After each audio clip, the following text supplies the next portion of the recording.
Então, pessoal,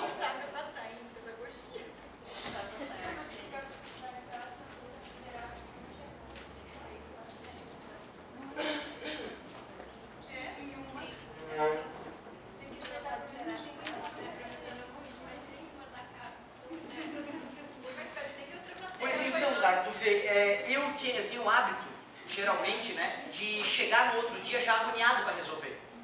Só que, por dica dos colegas, às vezes o cara fala, não, né, deixa eu passar um tempo, porque realmente, às vezes, se tu vai fazer outros concursos, né, ficar te estressando com os teus erros anteriores, pode tanto te livrar de cometer o mesmo erro na próxima, mas também pode te deixar estressado a ponto de tu deprimir antes do próximo vestibular. Então, vale a pena, eu confesso, às vezes, ir na maciota.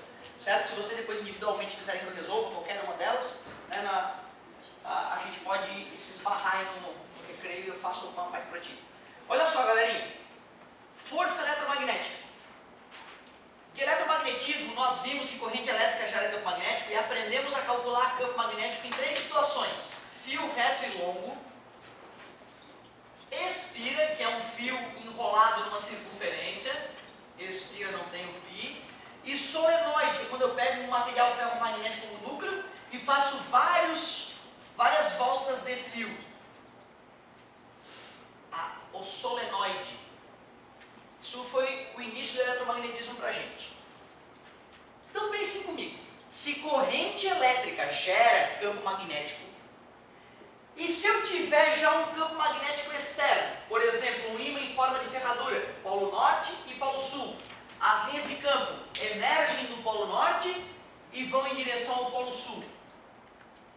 Se eu pegar uma partícula carregada e arremessar essa partícula com uma certa carga, Qzinho, com uma certa velocidade dentro do campo magnético, se nós formos parar para pensar, essa partícula, quando começar a se deslocar com uma certa velocidade, ela vai gerar o próprio campo magnético dela, que aí vai acabar interagindo com o campo magnético gerado pelo ímã.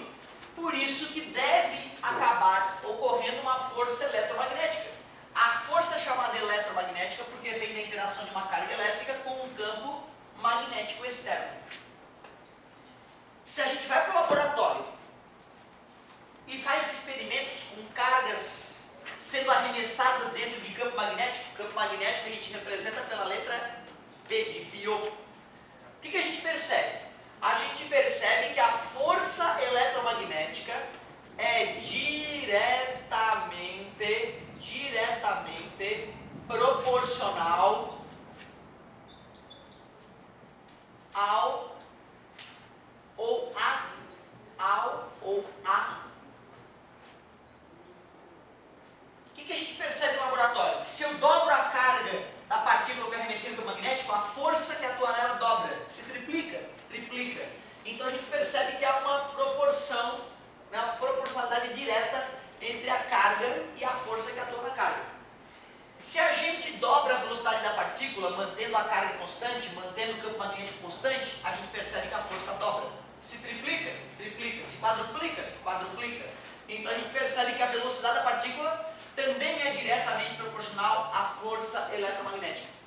Se nós mantemos a velocidade constante e a carga constante e alteramos o campo magnético no qual a partícula está imersa, a gente também percebe que dobrando, dobra, triplicando, triplica.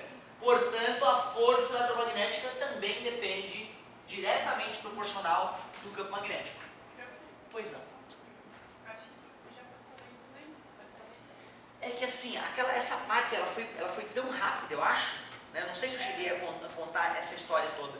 Porque assim, depois que eu fizer essa equação, revisar essa equação e mostrar a regra da mão direita, aí eu vou usar essas equações e essa equação para deduzir a fórmula do Bill, que eu simplesmente joguei para vocês, eu acho que não mostrei a origem, e a fórmula da força eletromagnética entre fios.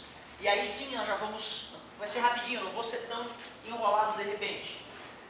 O que também nós percebemos? Que quando o ângulo é zero, não existe força eletromagnética, a força é nula. Quando o ângulo é 30 graus, a força eletromagnética dá um valor x. Quando o ângulo é 90 graus, a força eletromagnética dá o dobro, dá 2x. E para outros valores que são diferentes de 90 graus, a força já não atinge o valor máximo, que é esse valor 2x. Nós sabemos que seno de 0 é 0, que seno de 30 é a metade do seno de 90, que é 1, 0,5 e 1. Portanto, também é possível experimentalmente perceber que a força eletromagnética é diretamente proporcional ao seno do ângulo entre o vetor velocidade e o vetor campo magnético. Uma outra maneira de interpretar é que a força eletromagnética é proporcional à parcela perpendicular da velocidade em relação ao campo magnético. Eu poderia decompor essa velocidade em Vx, que é uma velocidade paralela ao campo magnético, e decompor essa velocidade em Vy. Se eu digo que a força eletromagnética é proporcional a V e a seno de alfa, é o mesmo que dizer que a força eletromagnética é proporcional ao Vy, a parcela da velocidade que é perpendicular ao campo magnético. Observe que eu não posso deduzir para ti a forma, eu posso te mostrar que no laboratório nós investigamos o fenômeno e descobrimos essa proporcionalidade, o que nos permite escrever que a força eletromagnética é campo magnético vezes carga, vezes velocidade, vezes o seno do ângulo. Como eu disse a vocês outrora, o que me preocupa não é tu ler a questão e descobrir quantos Tesla tem o campo magnético, quantos Coulomb tem a quantidade de carga ou qual é a velocidade. A minha preocupação é de não conseguir dizer para onde esses vetores apontam. Por isso, tens que lembrar da regra da mão direita modificada. Carona é a velocidade, o furabolo é o B de campo magnético, bio. E o dedo do meio é a força. Faz a arminha, bum, bum, bum. Esse ângulo tu pode mexer, levanta o dedo do meio sempre perpendicular ao campo magnético e à velocidade, e aí é só ficar viajando na questão até conseguir encaixar a tua mão e matar a questão. Para que a gente não se perca, lembrem-se, se tiver o campo magnético penetrando no plano do quadro, polo norte em nossas costas, polo sul atrás do quadro, campo magnético uniforme. Se eu pego uma partícula positiva e uma partícula negativa e arremesso com uma certa velocidade dentro desse campo magnético, como a velocidade é perpendicular ao campo magnético, nós esperamos que o movimento seja um movimento circular uniforme. Quando o ângulo é 0 ou 180 graus, a gente espera um movimento retilíneo uniforme, já que a força vai ser 0, seno de 0 é 0, seno de 180 é 0. E se o ângulo estiver entre 0 e 180, ou 90 aliás, ou entre 90 e 180, nós esperamos um movimento helicoidal. Um movimento helicoidal.